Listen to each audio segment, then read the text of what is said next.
বাবা মায়ের অবাধ্য হয়ে বিয়ে করলে কতটুকু জায়েজ হবে? বাবা মায়ের অবাধ্য হয়ে বিয়ে করবেন কেন?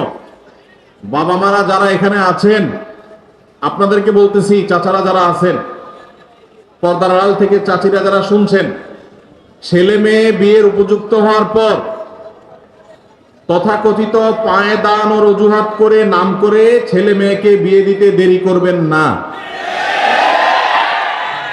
পোলাপানের আওয়াজ শুনে হলেও কিছুটা বোঝার চেষ্টা করেন।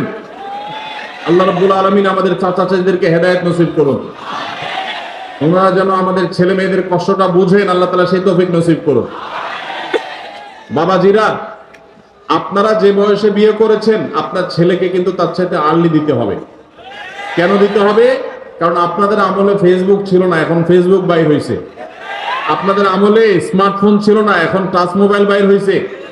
এই ছেলে মেয়েদের চরিত্র রক্ষা করার জন্য আর্লি বিয়ে দিতে হবে।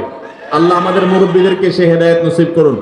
নবী করিম সাল্লাল্লাহু আলাইহি সাল্লাম বলেছেন, তোমার সন্তান বিবাহের উপযুক্ত হওয়ার পর তাকে বিবাহ দিতে দেরি করবে না। যদি দেরি করো তাহলে ব্যভিচারের মতো ফিতনা সমাজে ছড়িয়ে পড়বে। এই ফিতনা সমাজে ছড়ালে কি হয়?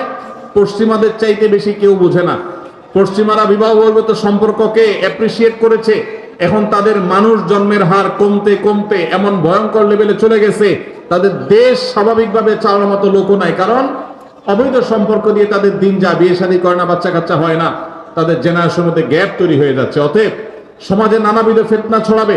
ডক্টর খন্দকার আব্দুল্লাহ জাহাঙ্গীর রহমাতুল্লাহ বলতেন, একটা সাইক্লোনে, একটা ঘূর্ণিঝড়ে একটা দেশের বেশিরভাগ মানুষ যদি মারা যায়, আবার ধীরে ধীরে বাকি যে মানুষগুলো বেঁচে আছে তারা সারভাইভ করে উঠে যাবে।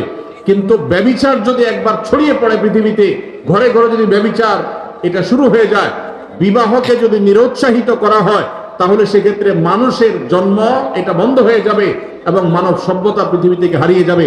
এই জন্যই ব্যভিচারের শাস্তি ইসলামের সবচেয়ে কঠিন এবং সবচেয়ে নির্মম ভাবে এই শাস্তি, সবচেয়ে কঠোর শাস্তি দেওয়ার কথা বলা হয়েছে। এই জন্য ভাইরা আমার, মুরব্বীদের যারা আছেন তাদের বলছি, আপনার সন্তান যদি খারাপ পথে যায়, হারামের পথে যায়, আপনার অবহেলার কারণে আপনি তাকে বিবাহ দিতে দেরি করেন, তাহলে আল্লাহর কাছে সন্তানও দায়ী থাকবে, আপনিও দায়ী থাকবেন।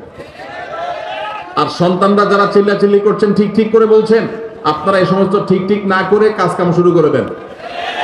নিজেরা বেকার বসে থাকবেন, আর এদিকে বাপ মারে বিয়ে দেওয়ার জন্য আমার চিরকুট ধরা দিবেন। এটা তো কোনো সমাধান হতে পারে না। সবাই কাজ করবেন বেশি করে ইনশাআল্লাহ, আবার দোয়াও করবেন।